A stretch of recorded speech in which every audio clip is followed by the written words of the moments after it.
पैसा, जन, अल्कोहल और पावर, मुझे खुद पर देवता होने का गुमान होता था।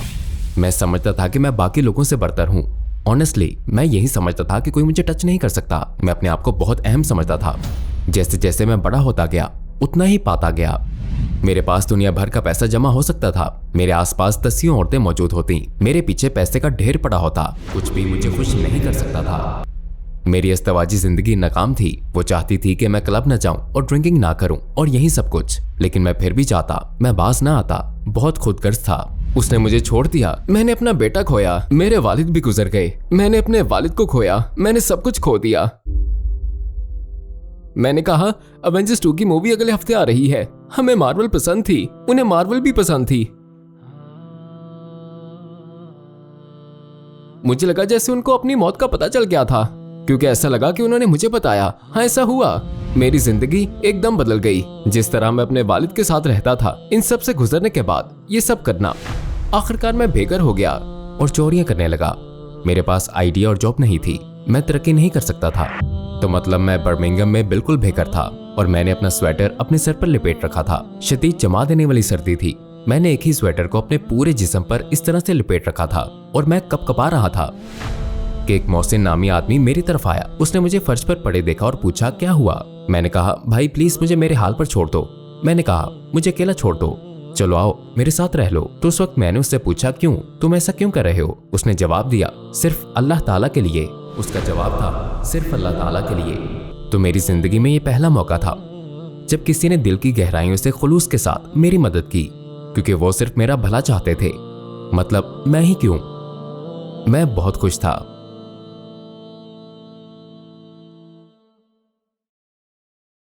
अस्सलाम वालेकुम इब्राहिम भाई। टुवर्ड्स इटर्निटी की जानिब से हम आपकी यहाँ आमद पर तहे दिल से मशकूर हैं। मैं गुफ्तगू का आगाज़ इस तरह करूँगा कि इब्राहिम फातिह कौन है, क्या आप अपनी ज़िंदगी के बारे में हमें मुख्तसरन बताएंगे। वालेकुम अस्सलाम व रहमतुल्लाहि व बरकातुहू। मेरा नाम इब्राहिम फातिह है। पहले मेरा नाम जोसेफ जॉनसन था। मैं नॉर्थ वेस्ट यूके में ब्लैकपूल में बतौर ईसाई पैदा हुआ। बढ़ती उम्र के साथ मेरे मसाइल बढ़ते गए। मुझे हाई स्कूल से निकाल दिया। मैं कभी कॉलेज नहीं गया। मैं ड्रिंक, स्मोकिंग करता और ड्रग्स लेता। मैं हद से ज्यादा गुमराह था। मैंने इस्लाम 2018 में कबूल किया और पहले से बेहतर शख्स बन गया, एक अच्छा बाप और बेहतर इंसान। और अल्हम्दुलिल्लाह इसी तरह ये सब शुरू हुआ।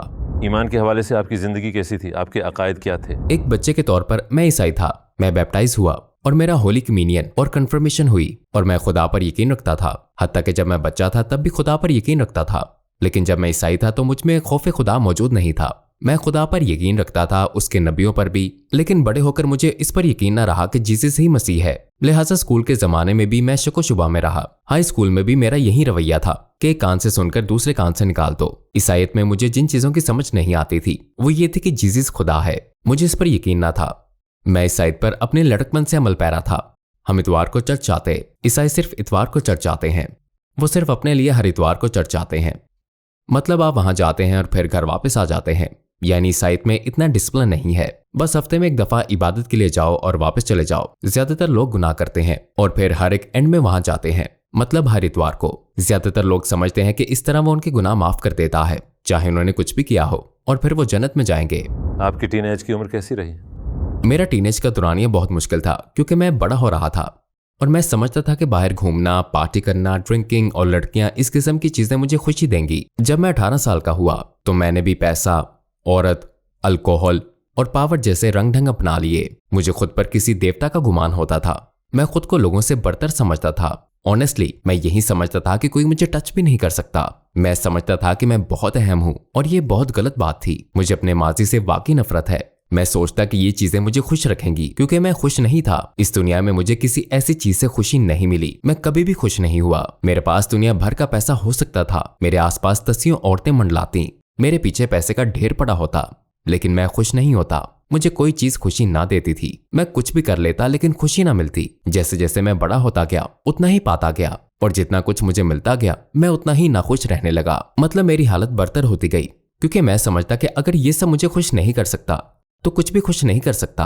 और मैं उदास रहता, और मैं अक्सर उदास रहता। मैं गुमराह था। मेरे पास कोई गाइडेंस नहीं थी। मैं रात को हद से ज्यादा ड्रिंक करता और जब मैं अपने होशो हवास खो देता तो मेरे पास कोई ना होता, एक दोस्त की तरह कोई भी मेरे साथ ना होता। वो चाहते कि मैं उनके साथ डाउन हो जाऊं और फिर हम सब मिलकर ऐसा करते। मैं यही समझता कि ये दोस्त दरअसल दोस्त नहीं है। अब मुझे पता चल गया है। मेरा एक बेटा है। मेरी अस्तवाजी जिंदगी नाकाम रही। वो चाहती थी कि मैं क्लब ना जाऊं और ड्रिंकिंग ना करूं, लेकिन मैं क्लब जाता रहा, मैं वहां जाता रहा। मैं बहुत खुदगर्ज था।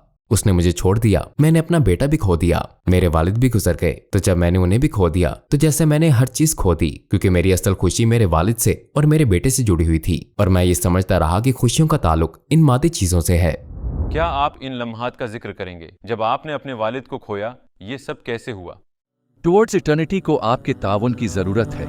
हम एक खैराती तंजीम है जिसका मकसद 8 ज़बानों में इस्लाम के पैगाम को पूरी दुनिया तक पहुंचाना है। आप अपने ताउन से लोगों की मदद कर सकते हैं इस्लाम कबूल करने, हराम को छोड़ने, नमाज शुरू करने, हिजाब पहनने और कुरान पढ़ने में। रोज़ाना सिर्फ $1 डोनेट करने से आप इंशाअल्लाह इन तमाम नेकियों में अपना हिस्सा डाल सकते हैं। टुवर्ड्स इटर्निटी को डोनेट करें और इस नेक अमल में शामिल हुए बगैर न गुजरें।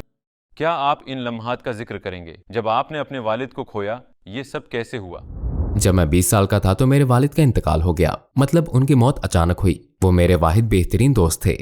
मैं उस वक्त अपनी गर्लफ्रेंड के घर पर था। मैं अपनी गर्लफ्रेंड के घर पर था। उस वक्त मेरा बेटा 2 महीने का था और मेरे वालिद अपने घर पर थे। मेरी बहन भी वहीं रहती थी। उसने मुझे कॉल की कि अब्बू गिर गए हैं, उनको स्ट्रोक हुआ है और उनका आधा चेहरा काम नहीं कर रहा। उनका आधा चेहरा ऐसा हो गया था जैसे नीचे लटक रहा हो। तो मेरी बहन बहुत ज्यादा परेशान थी। मैंने इस बारे में नहीं सोचा था। मेरे अब्बू अक्सर हॉस्पिटल आते जाते रहते थे क्योंकि उन्हें शुगर थी और अपना कोई खास ख्याल नहीं रखते थे, जैसे अक्सर अपने इंजेक्शन लेना भूल जाते। मैंने इस बारे में नहीं सोचा था। मैं हॉस्पिटल गया था। वो हॉस्पिटल गए थे जहां उन्होंने मेरे वालिद को बेहोशी का इंजेक्शन लगाया। मुझे सिर्फ उनका आना याद है। मेरे सारे बहन भाई आए थे। एक रश बन गया था। हम तादाद में 6 थे। तो जब उन्होंने हम सबको कमरे में पाया तो यूं बात की, मैं तुम लोगों को कैसे बताऊं, मेरी वालिदा का इंतकाल भी ऐसे ही हुआ था। मैंने कहा आप क्या कह रहे हैं? तो अब्बू को ब्रेन हेमरेज हुआ था। मुझे याद है कि सबने जोर जोर से रोना शुरू कर दिया था और मेरा जहन ये कबूल नहीं कर रहा था। मतलब वो हॉस्पिटल के बेड पर पड़े थे और मुझे वो रात अच्छी तरह याद है कि मेरी सब बहनों को अगले दिन काम के लिए घर जाना पड़ा क्योंकि पीछे उनके बच्चे वगैरह भी थे। तो मैं हॉस्पिटल में अकेला रह गया, मतलब बिल्कुल अकेला। और मैं सारी रात उस हॉस्पिटल के चक्कर काटता रहा। फिर मैं वहीं उनके बेड के साथ खड़ा हो गया और मैंने उन पर आखिरी दफा नजर डाली। कभी कभार मुझे अपने किए पर अफसोस होता क्योंकि मैं उनके साथ नहीं रहा। इसी तरह जब मैं अपने माजी में झांकता हूं, मुझे लगता है कि जैसे उनका चेहरा मेरी आंखों में आ जाता है। लिहाजा मैंने सोचा कि मैं उनके साथ पूरी रात हॉस्पिटल में गुजारकर अच्छा कर रहा हूं। लेकिन फिर मैं सोचता हूं कि मैंने अपने आप को टॉर्चर किया। वो 24 घंटे मेरे लिए 1 साल के बराबर थे। अगली सुबह उनका इंतकाल हो गया। उनके दिल की धड़कन रुक गई। क्या वो होश में थे? नहीं, आखिरी दफा मैंने उनको होश में देखा वो उनकी बीमारी से 2 हफ्ते पहले की बात है, जब उन्होंने मुझे कॉल की। उन्होंने मुझे कॉल करके कहा आई लव यू, और मैंने कहा हाँ मुझे मालूम है। उन्होंने कहा मैं तुम्हें बताना चाहता हूँ कि मैं तुमसे कितना ज्यादा प्यार करता हूँ। मैंने कहा आप कहना क्या चाहते हैं? उन्होंने कहा मुझे तुम पर फख्र है, मुझे तुम पर बहुत फख्र है, पता है मुझे अपने पोते पर भी बहुत फख्र है। और मैंने कहा बस कर दें अब, आप क्या कह रहे हैं? फिर मैंने कहा अवेंजर्स 2 मूवी अगले हफ्ते आ रही है, हमें मार्वल पसंद है, उन्हें भी मार्वल बहुत पसंद थी। मुझे लगता है कि जैसे उन्हें एहसास हो गया था कि वो मरने वाले हैं, तभी उन्होंने मुझसे ऐसी बात की क्योंकि वो मरने वाले थे। किसी भी अलामत और निशानी के बिना उन्होंने ये महसूस कर लिया था। उन्हें पता चल गया था और महसूस हो गया था। मेरे ख्याल से वो कुछ हफ्ते पहले डॉक्टर्स के पास गए थे और जान गए थे, लेकिन हमें नहीं बताना चाह रहे थे। मैं इसके लिए तैयार नहीं था। मैं इस दुनिया का सामना करने के लिए तैयार नहीं था। वो हमें छोड़ गए और मैं कबूल नहीं कर रहा था। हालांकि मेरी उम्र 20 साल थी, लेकिन उस वक्त मेरी जहनी हालत 16 साल के लड़के जैसी थी। पता है उनके गुजरने के बाद मैंने बहुत स्ट्रगल की। मुझे जिंदगी गुजारना नहीं आता था। मुझे नहीं पता था कि मैं किराया कहां से अदा करूं, इसलिए मैं अपने दोस्तों के साथ निकल जाता और मुश्किल में पड़ जाता और दूसरे गलत काम करता। आखिरकार मैं बेघर हो गया और चोरियां करने लगा। दुकानों और लोगों से नहीं, लेकिन मैं ऐसी जगहों पर जाता अस्सलाम वालेकुम भाइयों और बहनों, हमें एहसास हुआ है कि हमारे चैनल पर 80% नाजरीन बशमूल इस वीडियो के हमारे सब्सक्राइबर्स नहीं हैं। जैसा कि आप जानते हैं कि हम गैर मुनाफे बख्श तंजीम हैं और हमारी वीडियो पर इश्तहारात गैर फ़ाल हैं। टुवर्ड्स इटर्निटी सिर्फ एक यूट्यूब चैनल ही नहीं बल्कि एक मदरसा भी है। यहाँ हम खुद को और नौजवानों को इस्लामी तालीम से आरास्ता करते हैं। लिहाजा हमारे इस मुतालबे का वाहिद मकसद सच्चाई को फैलाना है। हो सकता है बज़ाहिर ये छोटा अमल लगे, लेकिन इंशाअल्लाह ये हमें लाखों लोगों तक पहुँचने में मदद करेगा। आइए अब लाइक और सब्सक्राइब बटन पर क्लिक करें और साथ मिलकर टुवर्ड्स इटर्निटी का सफर करें। पता है, उनके गुजरने के बाद मैंने बहुत स्ट्रगल की। मुझे जिंदगी गुजारना नहीं आता था। मुझे नहीं पता था कि मैं किराया कहाँ से अदा करूं, इसलिए मैं अपने दोस्तों के साथ निकल जाता और मुश्किल में पड़ जाता और दूसरे गलत काम करता। आखिरकार मैं बेघर हो गया और चोरियां करने लगा। दुकानों और लोगों से नहीं, लेकिन मैं ऐसी जगहों पर जाता जैसे हैरड्स और इसी किस्म की जगहों पर जहां किसी को कोई ज्यादा फर्क ना पड़ता। सिर्फ किसी मिलियनेयर से चुराता। उस वक्त ना तो मेरे पास पासपोर्ट था और ना ही कोई बैंक अकाउंट था। अपने मुल्क की गवर्नमेंट वाली आईडी भी नहीं थी। मतलब मैं इस सिस्टम में फंस गया था। आईडी नहीं तो जॉब भी नहीं। मैं प्रोग्रेस नहीं कर पा रहा था और बैंक अकाउंट खोलने के लिए पैसे भी ना थे और पैसा कमाने के लिए अकाउंट नहीं था। तो इसलिए मुझे वो काम भी करने पड़े जो मैं नहीं करना चाहता था। तो उन्होंने मुझे हॉस्टल में डाल दिया, ऐसी जगह जहां सिर्फ बेघर लोग या फिर जेल से छूट कर आने वाले रहते हैं। लेकिन मुझे याद है कि उन्होंने मुझे हल सिटी के विलियम बूथ में डाला था। आपने घर क्यों छोड़ा? आपका कोई घर नहीं था? क्योंकि घर तो गिरवी था। घर गिरवी रखा हुआ था और वो बिक गया। और जब अब्बू का इंतकाल हुआ तो मैं कर्जों में डूब गया। हम पर 5000 यूरो का कर्जा चढ़ गया। मेरे वालिद के ज़िम्मे एक चीज के लिए रकम वाजिबुल अदा थी, लिहाजा हमें उसकी अदायगी करना थी। तो आपको घर बेचना पड़ा? जी हाँ, और वो एक ही हफ्ते में बिक गया। और फिर आप बेघर हो गए? जी हाँ। और बाकी सारी फैमिली? मेरी फैमिली में सबके अपने घर बार थे। मैं अपने अब्बू के साथ रहता था और वो लोग अपने बॉयफ्रेंड्स और बच्चों के साथ रहते थे। तो वहीं अना और इज्जत का मसला, मैं मदाखलत नहीं करना चाहता था। मैं अपनी बहनों पर बोझ नहीं बनना चाहता था, लिहाजा मैंने अपनी मदद आप पर ही इक्तफा किया। आखिरकार उन्होंने मुझे विलियम बूथ में डाल दिया। वो जगह अच्छी नहीं थी, लिहाजा मैंने एक के बाद एक कई हॉस्टल बदले और फिर मैंने डाउनहिल जाना शुरू कर दिया और गलत किस्म के लोगों से ताल्लुक रखने लगा। और फिर मेरी जिंदगी बिल्कुल बदल गई। ये वैसी ना थी जो मैं अपने अब्बू के साथ गुजार रहा था। फिर मैं इन सब बातों से गुजरा और ये सब किया। मैंने क्लब जाना शुरू कर दिया क्योंकि मैं इस जगह से निकल जाना चाहता था और बैंक अकाउंट और आईडी हासिल करना चाहता था, जो कि मैंने कर ली थी। पहले मैं कोई ड्रिंक नहीं लेता था, लेकिन अब्बू के मरने के बाद मैंने बहुत ज्यादा ड्रिंक लेना शुरू कर दी क्योंकि मैं हर वक्त बीमारी और थकन से भर चुका था। मतलब मैं बहुत ज्यादा तकलीफ में था और मेरी हालत आहिस्ता आहिस्ता बदतर होती गई। और फिर दूसरी चीजें भी करने लगा, पार्टियां अटेंड करना, क्लब वगैरह जाना। और फिर मैंने ड्रिंकिंग के अलावा ऐसे काम भी शुरू कर दिए जो मुझे बताना भी पसंद नहीं। तो ये सब मैंने क्लब में किया। क्या आप कभी स्ट्रीट पे सोए? तो वो तजुर्बा कैसा रहा? जी हाँ, ऐसा हुआ। बिल्कुल भी अच्छा नहीं था। मेरा लोकल टाउन ब्लैकपूल है। मेरा ताल्लुक क्लेवकल से है, जहां बेघर लोगों के लिए हॉस्टल वगैरह ये सब नहीं होता क्योंकि वो अच्छा इलाका है। तो मैं बुरी तरह दरबदर हो गया था और फिर मेरी गवर्नमेंट और काउंसिल भी इस सिलसिले में मेरी मदद ना कर सकी। लिहाजा मैं बर्मिंघम चला गया। बर्मिंघम में इससे भी बुरी हालत थी। मैं वहां विलियम बूथ हॉस्टल और वॉशिंगटन कोर्ट गया। वहां बर्मिंघम में कुछ और ही गेम चल रही थी। मतलब बिग लॉइंस वाले लोग, उनमें से कुछ लोग ज्यादा अच्छे ना थे। मैं उस हॉस्टल से भी निकल गया और मैकडोनल्ड के बाहर बसेरा कर लिया। मैं मजीद इस किस्म के लोगों में नहीं रहना चाहता था जिनसे माजी में मेरा ताल्लुक रहा। अब मैं मजीद ऐसे काम नहीं करना चाहता था। अब मैं अपनी मदद करना चाहता था। तो मतलब मैं बर्मिंघम में बिल्कुल बेघर था। शदीद जमा देने वाली सर्दी थी और मैंने अपना स्वेटर अपने सर पर लिपेट रखा था। सख्त सर्दी थी। मैंने एक ही स्वेटर को अपने पूरे जिस्म पर इस तरह से लिपेट रखा था और मैं कपकपा रहा था। मेरा सर सर्दी से कंक्रीट की तरह जम गया था। मेरी रीढ़ की हड्डी का निचला हिस्सा सुबह तक दर्द करता था। शदीद दर्द था।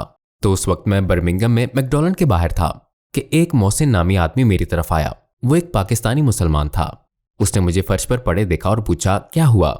मैंने कहा, भाई प्लीज मुझे मेरे हाल पर छोड़ दो। मैंने कहा, मुझे अकेला छोड़ दो। तब उसने कहा, ना ना ना ना ना। मैंने कहा, तुम्हें यहाँ नहीं होना चाहिए। उसने मुझ पर नजर डाली और पूछा, तुम क्या कर रहे हो? तब मैंने उसे अपने अब्बू के बारे में बताया और घर के बारे में बताया और अल्हम्दुलिल्लाह उसका जवाब यूं था, चलो आओ मेरे साथ रह लो। तो मैंने कहा कि मैं तो आपको जानता भी नहीं हूँ। मैंने कहा, वो तुम्हारा अपना घर है? उसने कहा, मेरे पास एक घर है, हम बहुत से बेघर लोगों की मदद करते हैं। तो वहां एक घर था जिसमें वो जरूरतमंद लोगों को कमरा देते थे। उस घर में कमरा खाली था तो उसने मुझे वहीं रहने के लिए दे दिया। तो उस वक्त मैंने उससे पूछा, क्यों, तुम ऐसा क्यों कर रहे हो? उसका जवाब था, सिर्फ अल्लाह ताला के लिए। और जब उसने ये कहा तो मैं मुस्कुरा कर रह गया। उस वक्त मुझे इस बात की समझ नहीं आई थी क्योंकि जिंदगी भर मेरा जिन लोगों से ताल्लुक पड़ा था वो बदले की तोको बगैर किसी के लिए कुछ भी अच्छा ना करते थे। अपनी तरफ से किसी पर कोई मेहरबानी नहीं करते थे। ये बहुत अच्छा था। तो मेरी जिंदगी में ये पहला मौका था जब किसी ने दिल की गहराइयों से खुलूस के साथ मेरी मदद की, क्योंकि वो सिर्फ मेरा भला चाहते थे। तो फिर ऐसा क्या हुआ कि आपने मस्जिद इस्लाम की तरफ कदम बढ़ाए? जी हाँ, मैं उस वक्त इस्लाम के बारे में इतना कुछ नहीं जानता था। मैं हाई स्कूल में कॉन्स्टेंटिनोपल पढ़ी थी। मेरे भाई मोहसिन ने 1 महीने तक वहां रहते हुए कभी इस्लाम का जिक्र नहीं किया। लोग कहते हैं कि मेरी ग्रूमिंग हुई है, यानी मुझे इस्लाम कबूल करने के लिए प्रेशराइज और मैनिपुलेट किया गया है, या फिर समझते हैं कि मैं एक जेल में हूं। मतलब ये सब बातें गलत हैं। ये भाईचारा था। उन्होंने मुझे सहारा दिया, दोबारा जिंदगी की तरफ वापस लाने के लिए, एक इंसान के तौर पर अपने कदमों पर खड़ा होने के लिए। उन्होंने एक दफा भी कुरान के बारे में जिक्र नहीं किया। मैं कसम खाकर कह सकता हूं, वल्लाह उन्होंने एक दफा भी ऐसा कुछ नहीं कहा। उन्होंने सिर्फ मुझे मेरे कदमों पर खड़ा किया। मतलब मुझे जिम जाने और अपने मामूल ठीक करने में मदद की। हालांकि मैं मेंटली बहुत मजबूत था, लेकिन जिंदगी के इस मोड़ पर जिस हालत में मैं उन लोगों को मिला, उस वक्त मैं बहुत बिखरा हुआ, टूटा हुआ और टुकड़ों में बटा हुआ था। तो सिर्फ जिम जाने से भी मेरे कॉन्फिडेंस पर बहुत असर पड़ा। फिर भाई ने आहिस्ता आहिस्ता मुझे बर्मिंघम में बाहर ले जाना शुरू किया। मैंने हॉज हिल, हैंड्सवर्थ जाना शुरू कर दिया। वहां सब मुझे जानने लगे। हालांकि मैं मुसलमान भी नहीं था, लेकिन वो सब मुझे भाई कहकर पुकारते और मोहब्बत से गले मिलते। ये ऐसा था जैसे मुझे फैमिली मिल गई हो। और माशाल्लाह ये बहुत अमेजिंग और खूबसूरत एहसास था। मेरी पूरी जिंदगी की ख्वाहिश यही थी कि कोई मुझे गले लगाए, और ये चीज मुझे इस्लाम और इस भाईचारे में मिली। और इस बात ने वाकई मुझे इस्लाम की तरफ माइल कर दिया। मुस्लिम कम्युनिटी में जो भाईचारा मुझे मिला वो मैंने कहीं और नहीं पाया। मैं अपने दोस्तों पर भी भरोसा न करता था, क्योंकि वह हमेशा मेरे साथ बदनीयती करते थे। मेरा गलत मतलब न लें, सारे मुसलमान परफेक्ट नहीं होते, लेकिन उनमें से ज्यादातर खौफ खुदा रखते हैं। हमने मजहब पर बात करना शुरू की। मुझे रिलीजियस और फिलोसफिकल डिबेट्स बहुत पसंद हैं। मुझे इंसानियत की हदों में रहते हुए किसी भी मौजू पर डिबेट करना बहुत पसंद है, चाहे ईसाईयत की बात करें या मजहब की बात करें। ये ऐसा है जैसे हमें एक अपना छोटा सा स्पीकर कॉर्नर मिल जाए। फिर उन्होंने मुझे बताया कि मैं अली दावा, हमजा डैन, मोहम्मद हिजाब को देखूं। मैंने उन्हें बताने की कोशिश की कि बाइबल क्यों मुस्तनद है, लेकिन मैं कुछ न कह सका। मतलब अल्हम्दुलिल्लाह मैं कुछ नहीं कह पाया।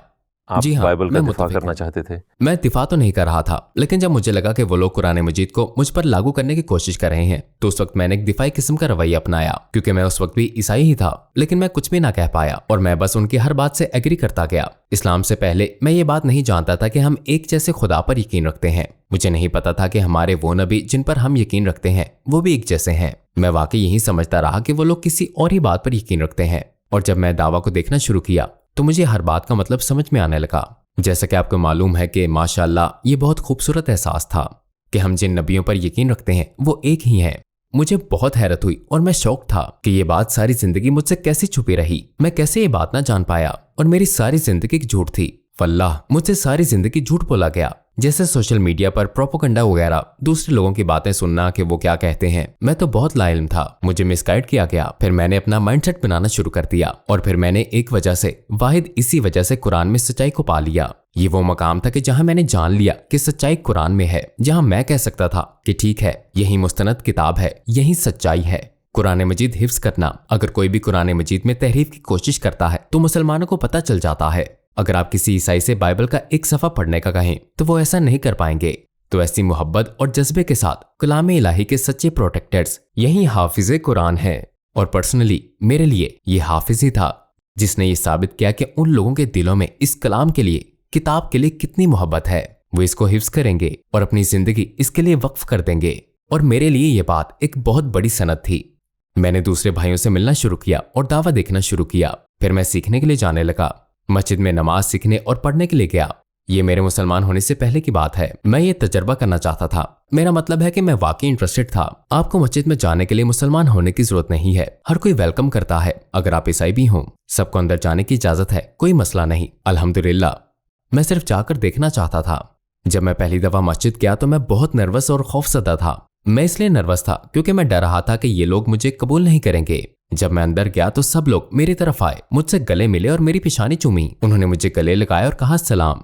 क्या आप अपने हुलिये के हवाले से हिचकिचा रहे थे? इन टैटूज के साथ पहले मुझे ख्याल आया कि मैं इन टैटूज के साथ एक मुसलमान कैसे बन सकता हूँ, क्योंकि जाहिर है मैंने सुन रखा था कि इस्लाम में टैटूज हराम है। तो मेरे लिए मुश्किल खड़ी हो गई। मुझे लगा कि मुसलमान मेरे लिए इस बात को मुश्किल बना देंगे, लेकिन ये सब सच नहीं था। उन्होंने सीधा यही कहा, अल गफूर और रहीम, अल्लाह ताला बहुत माफ करने वाला है। इससे कोई फर्क नहीं पड़ता कि आप पहले क्या करते रहे। एक दफा आपने इस्लाम कबूल कर लिया तो आप पैदा हुए बच्चे की तरह पाक हो, बिल्कुल ब्रांड न्यू, साफ स्लेट की तरह आपके गुनाह माफ कर दिए जाते हैं। मैं बहुत से ऐसे आदमियों से मिला जो पहले ड्रग डीलर्स हुआ करते थे या मुजरिम कातिल होते, और वो आते, तौबा करते और अल्लाह ताला से ताल्लुक बना लेते, और ये पैदाइशी मुसलमान थे। और वल्लाह ये सब मेरे लिए बहुत पुरजोश थे। मेरा जज्बा भी बुलंद हुआ और मैंने उनको म्यूचुअल अंडरस्टैंडिंग से सुना। पता है यूके में हम एक ही जगह से आते हैं, हम में से बहुत से, और ये वो लोग हैं जिन्होंने इस्लाम के जरिए अपनी जिंदगी की इस्लाह की। इस बात ने मुझे बहुत अपील किया। मैंने कई दफा लोगों को मेंटल काउंसलिंग के लिए रिहैबिलिटेशन से गुजरते हुए देखा। मैंने लोगों को इस किस्म की रिहैबिलिटेशन की कोशिश करते देखा है, चाहे वो मेंटल हेल्थ की हो या ड्रग्स की लत की हो, कुछ काम नहीं आता। मेरे साथी तजर्बे के मुताबिक इस्लाम वाहिद साबितशुदा रिहैबिलिटेशन की किस्म है जो एक इंसान को बदल सकती है, उसको अंधेरों से निकालकर उसके दिल जेनवन को बदल देती है और सिर्फ मोहब्बत से भर देती है। और वल्लाह अल्हम्दुलिल्लाह मैंने ऐसा पहले कभी नहीं देखा। मतलब ये सब माशाअल्लाह माशाअल्लाह मैंने पहले कभी नहीं देखा था। इसने मुझे बहुत मुतासिर किया। इस वक्त मैं डॉक्टर जाकिर नाइक को देख रहा हूँ। मैं टोपी और जुब्बा भी पहन रहा हूँ। हालांकि जब मैं पूरा मुसलमान भी नहीं हुआ तब भी कसीदा बुर्द शरीफ सुन रहा हूँ। मतलब मैं हर चीज सुन रहा हूँ अल्हम्दुलिल्लाह। फिर मैं कहता हूँ मोहसिन, उसका एक बेटा जकरिया भी था। मैंने कहा मैं कलमा शहादत पढ़ना चाहता हूँ, मुसलमान होना चाहता हूँ। और फिर आपने शहादत देने का इरादा किया? शहादत देने का इरादा किया और फिर शहादत देने के लिए मैं बर्मिंघम की ग्रीन लेन मस्जिद में गया। मुझे अभी भी कल की बात लगती है। मैंने मोहसिन के बेटे को शहादत देने के लिए अपने साथ लिया क्योंकि वो मुझसे एक भाई की तरह मोहब्बत करता था। दूसरा, मैं उसके ज़ेरे तरबियत था। वो मुझे भी वो सारी चीजें सिखा रहा था जो उसके वालिद ने उसे सिखाई थी। वो मुझे इस्लाम और कुरान के बारे में सिखा रहा था। मुझे उससे बहुत मोहब्बत थी। वो मेरे दीन का हिस्सा है। तो जब मैं वहां पहुंचा, वल्लाह मुझे ऐसा लगा, मतलब ये एहसास उस वक्त भी पैदा नहीं हुआ जब मैं ईसाई था। जब मेरे अब्बू का इंतकाल हुआ उसके बाद मैं सारे बुरे काम करता और मैं उन्हें बुरा भी समझता। मैं तौबा करने की कोशिश भी करता कि ऐ खुदा मेरी मदद कर, मुझे ऐसी सिचुएशन में डाल दे जहां मैं बुराई से निकलकर कुछ अच्छे काम कर सकूं। मैं तौबा की कोशिश करता, कन्फेशन कहता। एक दफा मैं कन्फेशन के लिए गया और बॉक्स में मौजूद आदमी के सामने अपने गुनाहों का इतराफ किया। उस वक्त भी मैं सोचता था कि ये सही नहीं है। मुझे खुदा से माफी मिलने का एहसास नहीं होता था। खुदा वाली कैफियत नहीं महसूस होती थी। मुझे महसूस नहीं होता था कि खुदा मेरी दुआओं का जवाब दे रहा है। लेकिन जब मैंने शहादत दी, अशहदु अल्ला इलाहा इल्लल्लाह व अशहदु अन्ना मुहम्मदुर रसूलुल्लाह, तो पता है मुझे वाज़े तौर पर माफी और सुकून का एहसास हुआ। जब मैंने ये कर लिया तो मुझे अपना आप नौज़ायदा बच्चे की तरह लगा। एक नौज़ायदा बच्चे की तरह मुझे खुशी महसूस हुई। माशाअल्लाह माशाअल्लाह। मुझे एक मोहब्बत भरे एहसास ने घेर लिया और वहां मौजूद सब भाइयों ने मुझे गले लगाया। लेकिन सबसे बढ़कर यह था कि मुझे वाकई माफी का एहसास हुआ और मुझे इसी एहसास की तलाश थी। माफी का एक एहसास जिसके बल पर मैं नई स्लेट शुरू कर सकता था, जहां मेरा माजी मेरे पीछे से झांक कर मुझे टॉर्चर नहीं कर सकता था। मतलब मुझे अजियत नहीं दे सकता था, क्योंकि अल्हम्दुलिल्लाह अल्लाह ताला की ज़ात बहुत माफ़ करने वाली और रहम दिल है। आपके कबूल इस्लाम पर आपकी फैमिली और क्लोज सर्कल का क्या रिएक्शन था? पहले तो मेरी अम्मी ने कॉल की, मेरी बहन ने कॉल की। उन्होंने मुझे समझाया कि मैं एक दहशतगर्द बन जाऊंगा। वो समझ नहीं पा रही थी, इसलिए शुरू में उन्होंने तावन नहीं किया, मनफी अंदाज में भी नहीं। मेरी बहन ने भी यही कह दिया। लेकिन वल्लाह अब वो सब मेरी हौसला अफजाई करते हैं और मेरी वालिदा मुझे बताती हैं कि उन्हें मुझ पर कितना फख्र है। और माशाअल्लाह मेरी हमेशा से यही ख्वाहिश थी। आप नहीं समझ सकते कि कितना अच्छा है। मतलब आपकी वालिदा आप पर फख्र करे और आपकी फैमिली आपका साथ दे। तो अल्हम्दुलिल्लाह इस्लाम और कुरान मजीद की बदौलत मुझे फैमिली और फैमिली की मोहब्बत वापस मिल गई। मुसलमान बनने के बाद लोग आपके टैटूज को देखकर कैसा रिएक्ट करते हैं? ये कुछ मिली जुली सी राय है। अब बहुत से लोग तो अल गफूर और रहीम जैसा परसेप्शन रखते हैं। उन्हें कुरान मजीद और अल्लाह ताला की सिफात का बखूबी इल्म है। अल हुक्म जज है, लिहाजा किसी को जजमेंट का हक नहीं। लेकिन बाज़ औक़ात जब मैं उम्रे पर जाता तो कुछ आंटियां ऐसी होती। मैं कहता, आंटी मुझे अफसोस है। अस्तगफिरुल्लाह, आपको ऐसे अंकल्स भी मिलते हैं जो अफसोस करते हैं। लेकिन पता है अंकल और आंटियां ऐसा करते हैं तो मैं उन्हें बता देता हूं कि मैं नो मुस्लिम हूं। वो कहते हैं माशाअल्लाह माशाअल्लाह जज़ाकल्लाह खैर। मैं कहता हूं देखें आप ऐसा मत करें क्योंकि मैं नो मुस्लिम हूं। अगर ये किसी पैदाइशी मुसलमान की गलती होती, कम ऑन, मैंने कहा अल हुक्म। पुरानी आदतों से छुटकारा पाना मुश्किल साबित हुआ? क्या आप समझते हैं कि किसी को इस वक्त तक मुसलमान नहीं होना चाहिए जब तक वो अपनी पुरानी जिंदगी की तमाम बुराइयां छोड़ने पर राजी ना हो? तमाम नो मुस्लिम या बेअमल लोग जो दीन की तरफ आना चाहते हैं, बेबी स्टेप लें। चीजों को इस तरह से ना देखें जैसे जैसे आप रास्ता तय करते हैं सीखते जाते हैं। पता है कोशिश का भी डबल सवाब मिलता है। जी हाँ, 100%। और मेरे नजदीक लाइफस्टाइल में एक बड़े चेंज के लिए 2 साल चाहिए। इसमें 2 साल लग ही जाते हैं। इसमें एडजस्ट होने के लिए, सुन्नत अपनाने के लिए, म्यूजिक, इस तरह की बहुत सारी छोटी छोटी बातें हैं। तो बहुत सी चीजें हैं, ठीक, लेकिन अपने आप को मुशक्कत में ना डालें। पहले सिर्फ नियत करें, आहिस्ता आहिस्ता थोड़ा थोड़ा करके आप मंजिल हासिल कर लेंगे। इसमें मुख्तलिफ लेवल्स हैं, मोमिन, मुसलमान। अब ये आप पर है कि आप क्या बनना चाहते हैं। हर किसी को रैंक मिलता है, हर किसी को। ये आसान हो सकता है, ये आसान है। आप दिन में 5 वक्त नमाज पढ़ सकते हैं और आप जाकर अपने काम कर सकते हैं और अल्हम्दुलिल्लाह आप कह सकते हैं कि ओ, मैंने अच्छे खासे नेक काम किए, इंशाअल्लाह मैं जन्नत में जाऊंगा। मेरे एक दोस्त ने मुझे बताया कि हम में से कोई भी जन्नत में इसलिए नहीं जाएगा कि उसने अच्छे काम किए, बल्कि अल्लाह ताला के रहम की वजह से जाएगा। और पता है, हम हजरत मोहम्मद सल्लल्लाहु अलैहि वसल्लम से जितनी ज्यादा मोहब्बत करेंगे उतनी ही हम में बेहतरी आएगी, लेकिन ये वक्त के साथ आएगी। तो मैं यही कहूंगा कि अगर आप पर टैटू भी बने हुए हैं तो भी इस्लाम सबके लिए है। ये उन सबके लिए जीरो है जिसे इसकी जरूरत है। इससे कोई फर्क नहीं पड़ता कि आप कहाँ से हैं, कोई मसला नहीं कि आपने माजी में क्या किया। हत्ता कि आप ड्रिंकिंग भी करते हो तो सिर्फ दुआ मांगे और अस्तगफिरुल्लाह कहते हैं। इसी दौरान अगर आप वाकई आखिरत में जन्नत में जाना चाहते हैं और आप इसे अपनाते हैं तो इस्लाम कोई मजाक नहीं। तो जब हम नमाज पढ़ते हैं और कुरान मजीद को गौर से पढ़ते हैं तो हमें इससे मोहब्बत हो जाती है। इस मुकाम पर आप ये सब कुछ अल्लाह ताला के लिए करते हैं। डोंट वरी, अगर आप ड्रिंक करते हैं मुझे यकीन है कि अल्लाह ताला गाइड करेगा इंशाअल्लाह। क्या आपको किसी ऐसे गैर मामूली वाक़े का तजुर्बा हुआ जब आपने महसूस किया कि आपका अल्लाह ताला से बहुत खास ताल्लुक है? ऐसे वाकयात में से एक पिछले साल हुआ था जब मैं बहुत अकेला था। मैं हल सिटी में था। वहां मैंने एक मस्जिद जाना शुरू किया और फिर मैंने टिकटॉक पर एक वीडियो बनाई, सिर्फ ये कहने के लिए कि मैं एक मुसलमान हूँ। 1 साल पहले की बात है, शायद 9 महीने पहले। और फिर मुझे याद है कि मैं जागा तो टिकटॉक पर मेरे फॉलोअर्स 1 लाख हो गए थे और फिर वीडियो वायरल हो गई और मुझे बहुत मोहब्बत भरा एहसास हुआ, जैसे मेरी दुनिया पर उम्मत की मोहब्बत के दरवाजे खुल गए। उस वक्त भी मुझे डर था कि पता नहीं ये लोग मुझे कबूल करेंगे या नहीं, और मैं इस्लाम के बारे में बहुत ज्यादा पुरजोश था। इसलिए मेरी हमेशा से यही ख्वाहिश और कोशिश रही कि मैं दूसरे लोगों को भी इस्लाम के बारे में बताऊं कि कितना अमन पसंद मजहब है। और जब से मैं ऑनलाइन हुआ, हजारों लोगों ने टैटूज के हवाले से मेरे लिए दुआ की। इस बात ने मुझे मजीद स्ट्रेंथ दी और मेरे दिल में बेतहाशा सुकून उतरा। और इसके बाद से मुझे हजारों लोगों की मेल्स आई जिसमें उन्होंने बताया कि उन्होंने मेरी वीडियोस देखकर शहादत पढ़ ली थी, क्योंकि मैंने अपनी वीडियो से उनको बताया कि इस्लाम एक अमन पसंद मजहब है। और फिर लाइव और डायरेक्ट देखने से उनको समझने में आसानी हुई। जब से मैंने वो पहली वीडियो बनाई तब से हजारों लोगों ने मीडिया पर मुझे मैसेज किए। कुछ गैर मुस्लिम थे, कुछ ने शहादत पढ़ ली थी या कुरान मजीद लिया था और इस्लाम की स्टडी कर रहे थे। वो चाहते थे कि मैं उन्हें मजीद सिखाऊं, लिहाजा मैंने उन 9 मुस्लिमों को गाइड किया। मेरी ख्वाहिश थी अल्लाह ताला उनकी हिफाजत करे और मुझे जब कभी मौका मिला तो मैं उनके पास जाकर उनके लिए कुछ करूं, तो मैं वहां जाऊंगा इंशाअल्लाह।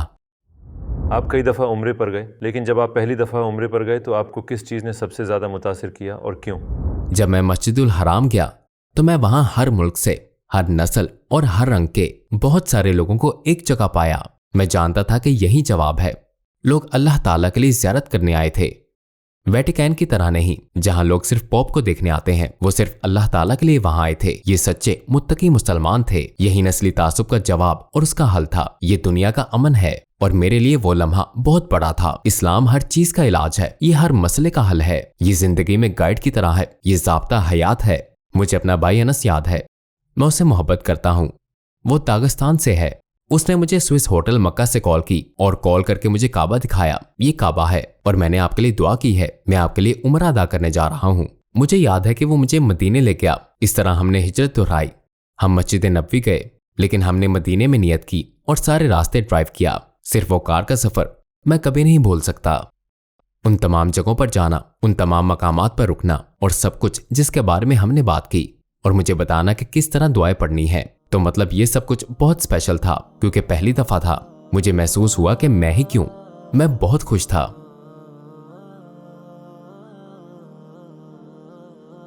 इस्लाम से पहले आपकी ज़िंदगी का मकसद क्या था और इस्लाम के बाद क्या मकसद है? इस्लाम से पहले मेरी जिंदगी का क्या मकसद था? कोई मकसद नहीं था। मेरे पास कोई गोल नहीं था। मुझे पता ही नहीं था कि मैं जिंदगी में कहाँ जा रहा हूँ। मुझे पता नहीं था कि क्या करना है। जब मैं सोकर उठता तो मुझे पता ही नहीं होता कि मुझे कैसा होना चाहिए, मुझे क्या सोचना चाहिए, लोगों के साथ कैसा रवैया रखना चाहिए। मैं सिर्फ उठता। मैं बहुत गुमराह था। मुझे नहीं पता था कि क्या करना चाहिए। मतलब मैं हद से ज्यादा गुमराह हो गया था। लेकिन अब इंशाअल्लाह आहिस्ता आहिस्ता मैं अपने टैटूज हटाऊंगा, इसमें वक्त लगेगा और मैं सफर कर रहा हूँ। जब मैं इंडोनेशिया वापस जाऊंगा तो मैं वहाँ सेटल हो जाऊंगा। मैं इनको लेजर करवा लूंगा। मैं हाफिज बनना चाहता हूँ। मैं कुरान मजीद की तिलावत करना चाहता हूँ। मैं एक दिन इमाम बनना चाहता हूँ। मैं दावा का काम करना चाहता हूँ। मैं अली दावा के साथ दावा देना चाहता हूँ, अखीयमन के साथ भी। लिहाजा मैं स्टडी करूंगा इंशाअल्लाह। दुआ है कि मैं स्पीकर कॉर्नर्स पर जाकर दावा दूं। मैं हाफिज बनना चाहता हूँ। मुझे कुरान मजीद से मोहब्बत है। जब मैंने पहली टिकटॉक बनाई तो सऊदी इमामों ने और कई जगहों मसलन इराक वगैरह से मेरे भाइयों ने लाइव आकर मेरे लिए कुरान मजीद की तिलावत की, ताकि मैं कुरान मजीद से मजीद मोहब्बत करूं और इसकी खूबसूरती को देख सकूं। वो आहिस्तगी से मेरे लिए तिलावत करते और मैं इसकी मोहब्बत में गिरफ्तार हो जाता। फिर मैंने तमाम सूरतें जैसे सूरह यासीन, सूरह यूसुफ पढ़ना शुरू की। मैंने हर सूरत में कुरान पढ़ने की ठान ली। मुराद यह है कि मुझे कुरान मजीद से मोहब्बत हो गई। ये एक अलग कहानी है। इंशाअल्लाह।